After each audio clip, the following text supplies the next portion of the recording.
राम राम प्यारो, आप सभी को मेरा प्यार भरा नमस्कार। आज का दिन शुभ और मंगलमय हो।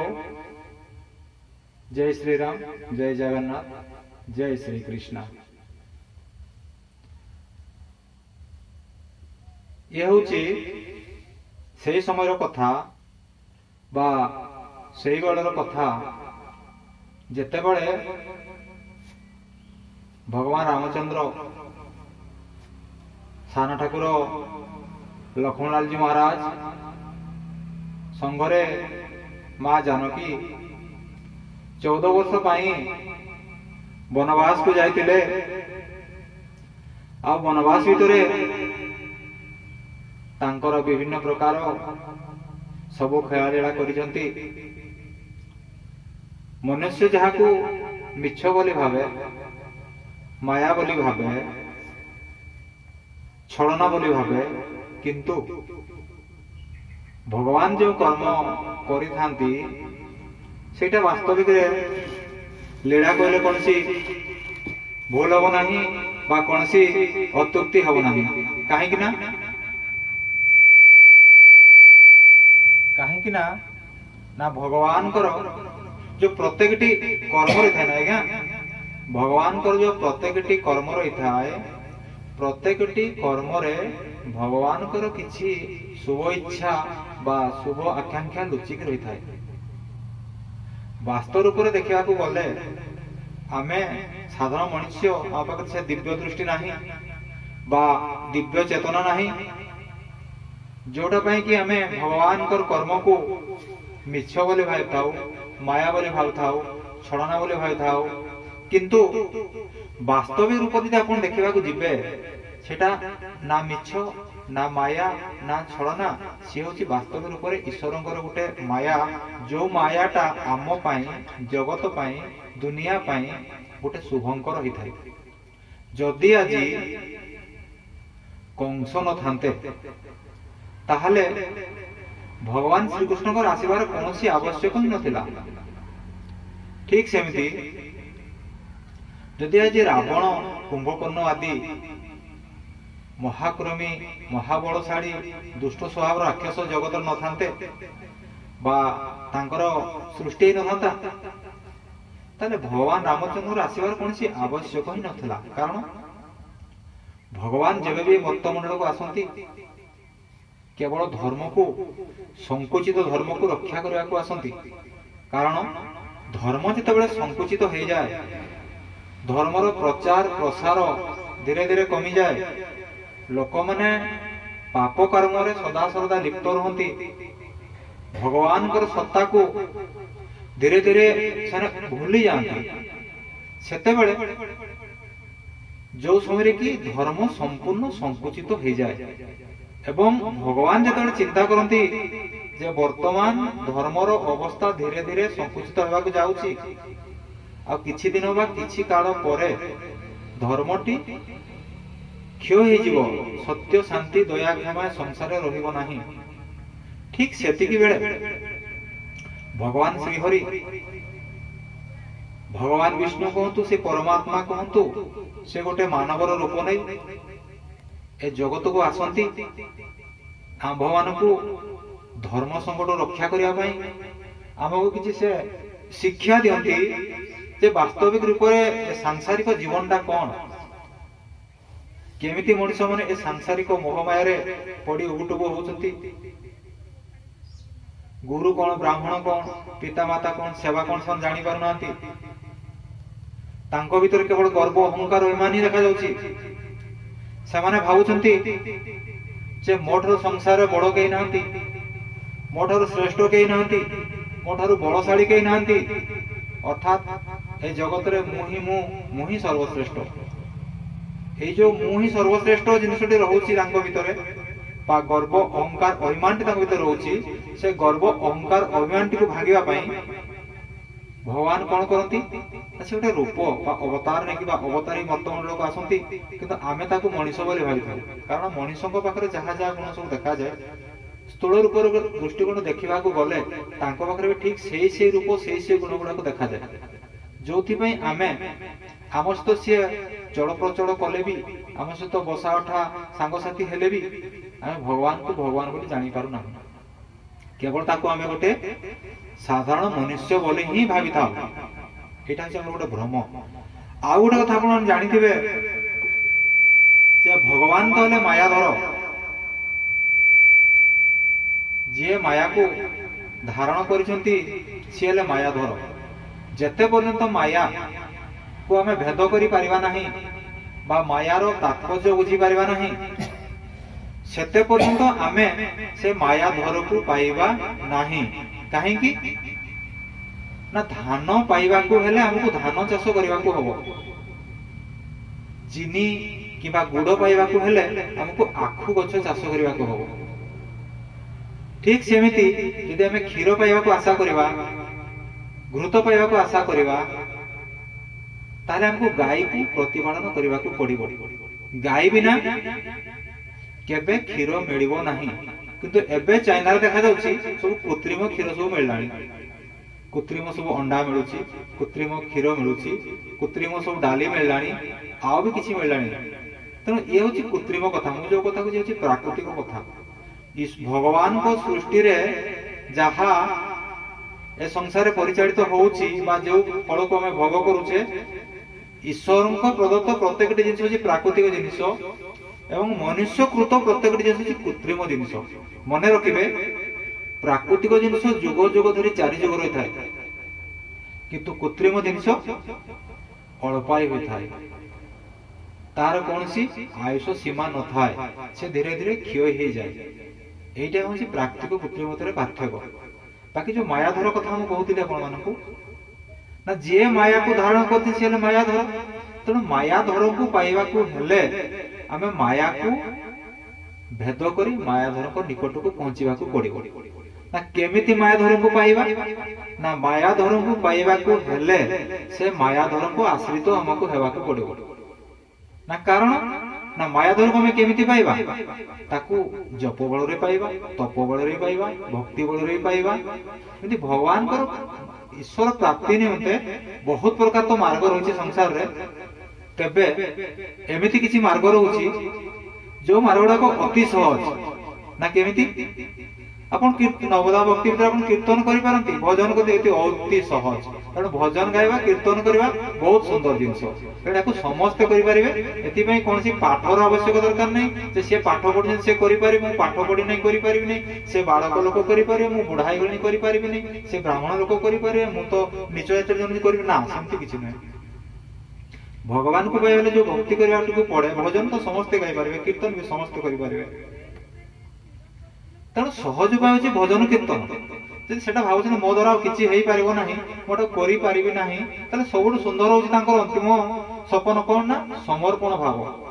ଆପଣ କୌଣସି ପୂଜା ପାଠ ଜାଣନ୍ତୁ ବା ନ ଜାଣନ୍ତୁ, କୌଣସି ଭକ୍ତି ଜାଣିନ୍ତୁ ବା ନ ଜାଣନ୍ତୁ, କିଛି କର୍ମ କରନ୍ତୁ ପାରନ୍ତୁ ବା ନ ପାରନ୍ତୁ, ବେଦ ବେଦାନ୍ତ ଶାସ୍ତ୍ର ପଢି ପାରନ୍ତୁ ବା ନ ପାରନ୍ତୁ, କିନ୍ତୁ ଗୋଟେ ଜିନିଷ ତ ନିଶ୍ଚୟ କରିପାରିବେ। ନା ସେଇଠି ହଉଛି କଣ? ସମର୍ପଣ ଭାବ। ଯଦି ଆପଣ କାୟା ମନ ବାକ୍ୟରେ ପ୍ରଭୁଙ୍କୁ ସମର୍ପଣ କରିଦେଲେ, କହିଲେ ପ୍ରଭୁ ମୁଁ ଆଜିଠୁ ତୁମର, ମୁଁ ଯାହା ବି କରିବି ତୁମ ପାଇଁ କର୍ମ କରିବି, ମୁଁ ଅସତ୍ ପଥରେ ଯିବି ନାହିଁ, ଧର୍ମ ପଥରେ ପରିଚାଳିତ ହେବି, ଭୁଲ ଥିଲେ କ୍ଷମା କରିବେ, ମତେ ଠିକ ରାସ୍ତାରେ ନେବେ, ମୁଁ ଆମର ଆପଣଙ୍କ ଆଶ୍ରିତ। ଯେତେବେଳେ ଆପଣ କହୁଛନ୍ତି ଯେ ମୁଁ ଭଗବାନ ଆପଣଙ୍କର ଆଶ୍ରିତ, ସେତେବେଳେ ଭଗବାନ କଣ କରନ୍ତି? ନା ସଙ୍ଗେ ସଙ୍ଗେ ଆପଣଙ୍କୁ କଢେଇକି ନିଅନ୍ତି। ଏଥିରେ କୌଣସି ସନ୍ଦେହ ନାହିଁ। ଶାସ୍ତ୍ରକାର ସାଧୁ ସନ୍ଥ ମୁନି ଋଷି ମାନେ କହନ୍ତି ଯେ ଭକ୍ତ ଯଦି ଗୋଟେ ପାଦ ସେ ଆଗକୁ ବଢାନ୍ତି ଯେ ମୁଁ ଭଗବାନଙ୍କ ନିକଟକୁ ଯିବା ପାଇଁ ଚାହୁଁଛି, ତାହେଲେ ଭଗବାନ ସଙ୍ଗେ ସଙ୍ଗେ ଚାରି ପାଦ ସେ ବଢେଇ ଆଗକୁ ଆସନ୍ତି ନିଜ ଭକ୍ତକୁ କଢେଇ ନେବା ପାଇଁ। ଲୋକ କହନ୍ତି, ଲୋକମାନେ କହନ୍ତି କଣ? ନା ଜଣେ ଭକ୍ତଙ୍କର ସ୍ଥାନ ହଉଛି ଭଗବାନଙ୍କର ପାଦ ତଳରେ, କିନ୍ତୁ ଭଗବାନ କହନ୍ତି ଯେ ମୋର ଭକ୍ତ ମାନଙ୍କର ସ୍ଥାନ ହଉଛି ମୋ ହୃଦୟ ଭିତରେ। ମୋ ଭକ୍ତ ମାନଙ୍କୁ ମୋ ହୃଦୟ ଭିତରେ ରଖିବା ପାଇଁ ଚାହେଁ, ମୋ ଭକ୍ତ ମାନଙ୍କୁ କେବେ ମୁଁ ପାଦ ତଳେ ରଖିବାକୁ ଚାହେଁ ନାହିଁ। ଇଏ ହଉଛି ହରି କଥା ବା ଶ୍ରୀରାମ କଥା ବା କୃଷ୍ଣଙ୍କ କଥା। ଦେଖନ୍ତୁ, କୃଷ୍ଣ ଏବଂ ସୁଦାମା ଦୁଇ ଜଣ ଅତ୍ୟନ୍ତ ପ୍ରିୟ ସାଙ୍ଗ ଥିଲେ ବା ଭକ୍ତ ଭଗବାନ ଥିଲେ। ସୁଦାମା ସେ ଜାଣିଥିଲେ ଇଏ ହେଲେ भगवान श्री कृष्ण महाविष्णु रूपे संसार को आसिचंती से कृष्ण रूपे लीला खेला करबा को आसिचंती ताकर मूल उद्देश्य एटी माया बा लीला खेला करबा ये जने भिक्षुक बा दरिद्र ब्राह्मण सुदामा किंतु एकास्ते जति सन पाठ पढुतले गोटे आसने पाठ पढुतले गोटे गुरु को पाखर की पाठ पढुतले त ताको भीतर गोटे सांगर गोटे मैत्रता भाव आसीतिला भगवान कृष्ण सुदामा को मैत्र रूप देखुतले आउ बेले बेले आपण एमती जानछंती जे भगवानଙ୍କର लीला तो बहुत विस्तृत आउ ताहा अगोचर काई भगवानଙ୍କ लीला को गोचर करबा हमर शक्ति नाही हम ताको देखि पारेबा नाही केवल गोटे अनुभव करि पारेबा तेणु भगवान कृष्ण सुदामा जेमती संपर्क रही ना भगवान श्री कृष्ण कौन करते जो सुदामा घर को आसिले राजप्रसाद को आसिले से संगे संगे दौड़ी जाइकी जिते राणी माने थिले सब राणी को डकैले समस्त राणी आसिले जने जने कृष्णंकर राणी आसी सुदामा पाद धोईदेले एवं लंबा चौड़ा प्रणिपात कले सुदामा कृष्ण कहले मैत्री सुदामा